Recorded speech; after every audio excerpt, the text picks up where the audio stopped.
Assalamualaikum warahmatullahi wabarakatuh. Kami dari kelompok 8 akan mempresentasikan tentang analisis kelayakan usaha roti. Sebelum memulai presentasi, izinkan saya memperkenalkan anggota kelompok. Saya Julian Asila dengan NIM M08248 dan teman-teman saya Nova Reiki Caesar Putra dengan NIM M08262, Nimas Wahyu Silaning Tias dengan NIM M08263 dan Ulfi Hanum dengan NIM M08277. Selamat menyaksikan. Yang pertama ada analisa penetapan kelayakan usaha baru. Aspek penilaian yang pertama yaitu pengetahuan pasar yang mendapatkan poin 3, yaitu hanya kira-kira tanpa identifikasi. Jadi dalam pemasarannya hanya mengira-ngira target yang akan menjadi konsumen tanpa mengidentifikasi pasar seluruhnya. Kemudian yang kedua, kinerja produk yang mendapatkan poin 5, yaitu produksi roti dilakukan dengan perencanaan dan implementasi yang matang. Jadi dalam produksi roti ini sudah direncanakan jauh-jauh hari sehingga pelaksanaannya matang. Kemudian yang ketiga, efektivitas penjualan dan pemasaran yang mendapatkan poin 7. Roti dijual dan dipasarkan kepada target melalui berbagai media pemasaran. Jadi dalam penjualan dan pemasaran roti ini melalui media sosial dan beberapa marketplace. Yang keempat, tekanan persaingan, yaitu mendapatkan poin 5. Produksi roti memikat para konsumen sehingga menjadi pesaing kuat. Produk roti ini memiliki nilai lebih tersendiri dan ciri khas sehingga para konsumen tertarik untuk membelinya. Yang kelima, estimasi nilai usang produk yang mendapatkan poin 3, yaitu roti memiliki waktu kadaluarsa seperti roti-roti pada umumnya. Jadi roti ini memiliki nilai usang sama seperti produk roti lainnya. Yang selanjutnya yaitu waktu mulai usaha yang mendapatkan poin 5, yang dimana pemasaran dilakukan dengan mengetahui sedikit kondisi pasar. Yang selanjutnya ada finansial yang mendapatkan poin 5, yaitu modal dan harga kurang teranalisa secara jelas.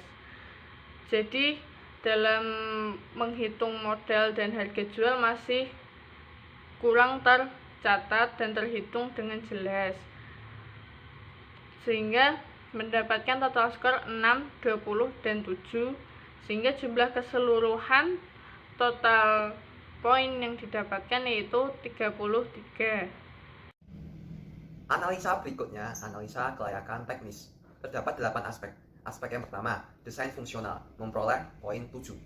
Dengan keterangan, roti memiliki bungkus serta kantong belanja.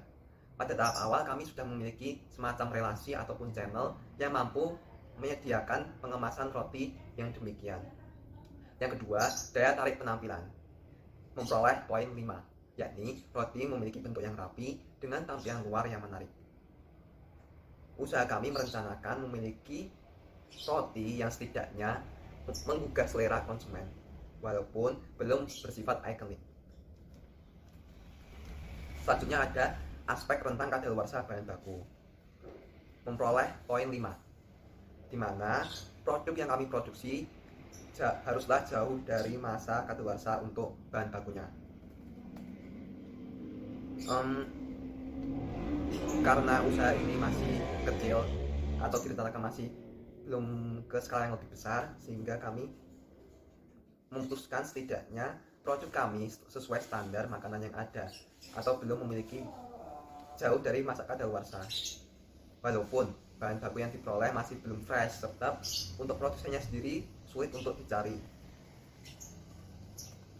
Kemudian ada standar keamanan produk, memperoleh poin 2, telah melalui proses quality control. Alasannya kami menetapkan untuk aspek ini sebagai standar minimal, mengingat usaha kami belum atau usaha kami yang akan kami rencanakan itu belum memiliki skala yang besar, sehingga belum sampai ke tahap standarisasi seperti BPOM. Sehingga kami berharap sebelum produk kami dipasarkan itu memiliki kualitas yang baik melalui pengecekan terlebih dahulu.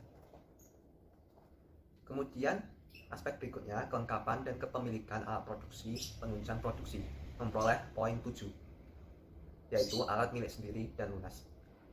Untuk peralatan kami sudah memiliki untuk usaha ini dan sudah lunas, sehingga tidak diperlukan lagi biaya tambahan untuk membeli peralatan atau bahkan berhutang, yang menurut kami akan menghambat usaha ke depannya.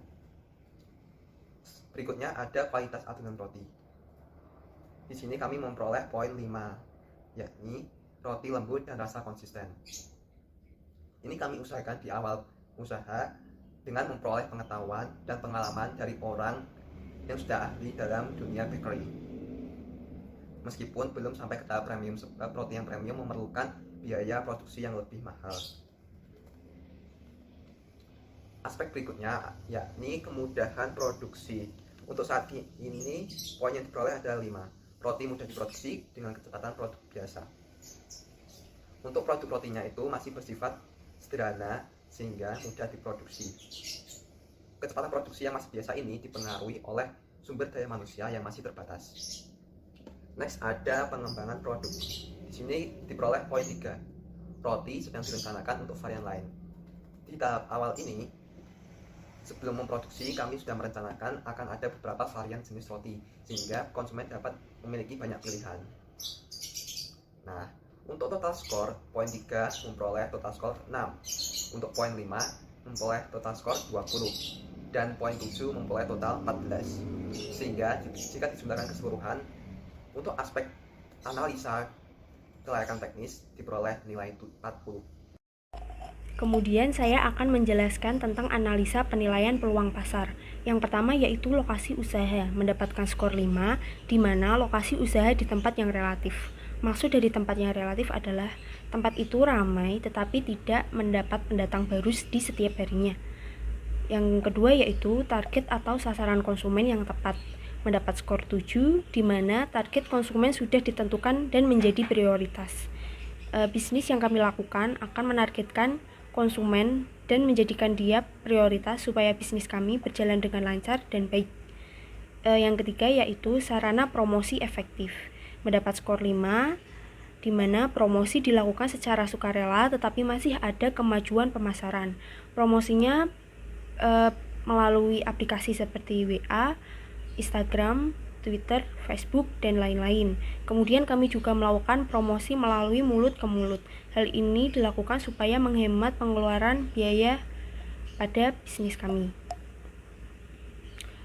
Kemudian aspek yang keempat, keseimbangan antara banyaknya produk yang diinginkan konsumen dengan harga yang ditawarkan, mendapatkan skor 7, di mana produk diproduksi karena didasari permintaan pelanggan dan perkiraan produksi produk yang sesuai dengan jumlah permintaan pasar. Kami memproduksi produk apabila mendapat permintaan dari pelanggan, tetapi kami juga memproduksi produk yang akan disediakan di toko kami. Kemudian aspek yang terakhir, segmentasi demografis, mendapatkan skor 7, di mana dapat dan berani menargetkan seluruh orang dari segala segi gender, umur, dan wilayah.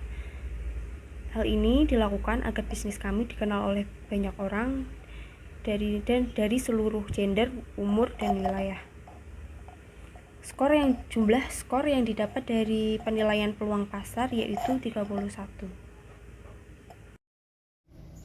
Analisa yang berikutnya, analisa penetapan finansial. Aspek yang pertama, ketersediaan sumber finansial, memperoleh poin 5. Sumber terpercaya dan cukup banyak. Aspek kedua, peluang investasi guna pengembangan produk, memperoleh poin 3, di mana masih memiliki tingkat investasi yang rendah, sebab usaha kami tergolong usaha yang masih dalam tahap merintis sehingga belum memungkinkan untuk investasi yang lebih besar. Aspek ketiga, kesesuaian finansial dengan biaya operasional yang dibutuhkan. Sebisa mungkin, kemampuan finansial dari usaha kami berlebih bahkan dapat dicadangkan, sehingga memperoleh poin 7. Untuk aspek penetapan finansial yang terakhir adalah pendataan aliran dana. Di sini diperoleh poin 5, yang mana ada kejelasan sistematis namun masih setengah matang.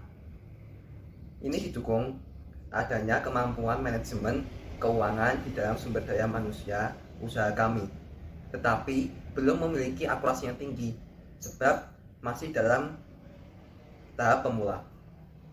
Nah, untuk total skor, nilai 3 diperoleh 3, total skor untuk nilai 5, 10, total skor untuk nilai 7, 7.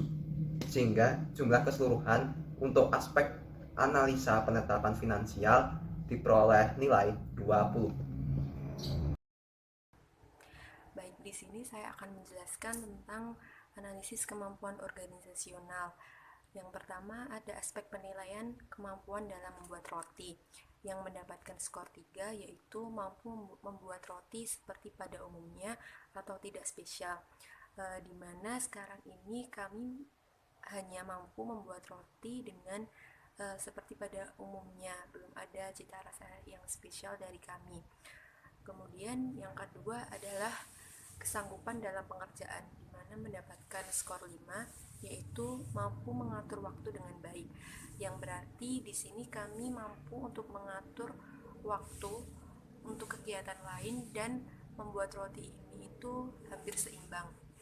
Dan aspek penilaian yang ketiga yaitu interaksi antara produsen dan konsumen, di mana mendapatkan nilai 5 yaitu promosi dikembangkan melalui media sosial, di mana zaman seperti sekarang ini banyak sekali orang sudah memiliki gadget, dan kami memanfaatkan peluang tersebut untuk mempromosikan produk kami agar cepat dikenal banyak orang.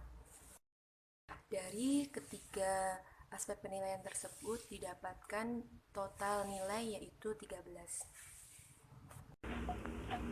Kemudian saya akan menjelaskan tentang analisa persaingan pasar. Aspek penilaian yang pertama yaitu kebutuhan pasar atau konsumen, di mana mendapat skor 7 dengan selalu memperhatikan keinginan pasar di waktu ke waktu dan selalu memperbaruinya. Hal ini dilakukan supaya para pelanggan tidak bosan dengan produk yang sudah ada. Kemudian aspek penilaian yang kedua yaitu keunikan dari produk yang dimiliki, mendapatkan skor 5, di mana mengikuti pasar yang sudah ada tetapi melakukan perubahan besar seperti rasa produk, tempat produk, dan cara promosi. Hal ini karena masyarakat selalu mengikuti perkembangan zaman. Hal ini menjadi nilai plus untuk membuka bisnis, tetapi dengan cara melakukan perubahan agar tidak sama dengan pasar-pasar yang sudah ada. Kemudian aspek penilaian ketiga, keempat, analisis dampak kedepannya, dengan mendapat skor 7, di mana sudah mengelola bisnis dengan baik dari segi manajemen, pemasaran, keuangan, serta persaingan. Kemudian aspek penilaian yang terakhir yaitu perbandingan produk antar pasar, di mana mendapat skor 7 dengan isi produk yang dihasilkan memiliki nilai unggul lebih tinggi dan mampu menarik daya beli pelanggan. Jumlah skor dari analisa persaingan pasar ini mendapatkan skor 31. Kemudian yang terakhir yaitu total dari penjumlahan skor, di mana mendapatkan skor 33, 40, 20, 8, 31, dan 31. Itu semua dijumlah dan mendapatkan hasil 163. Kemudian skor tertinggi yaitu 7 dikali dengan 31 ini didapat dari jumlah dari aspek penilaian keseluruhannya, dikalikan dan mendapatkan hasil 217. Kemudian untuk interval, usaha kami mendapatkan interval keempat karena total scoringnya adalah 163. Interval keempat yaitu dinilai sangat layak. Kesimpulannya yaitu usaha toko roti masuk ke kategori sangat layak. Baik, terima kasih telah menyaksikan penjelasan kami tentang instrumen analisis kelayakan usaha toko roti. Kami mengucapkan mohon maaf apabila terdapat kesalahan kata. Wassalamualaikum warahmatullahi wabarakatuh.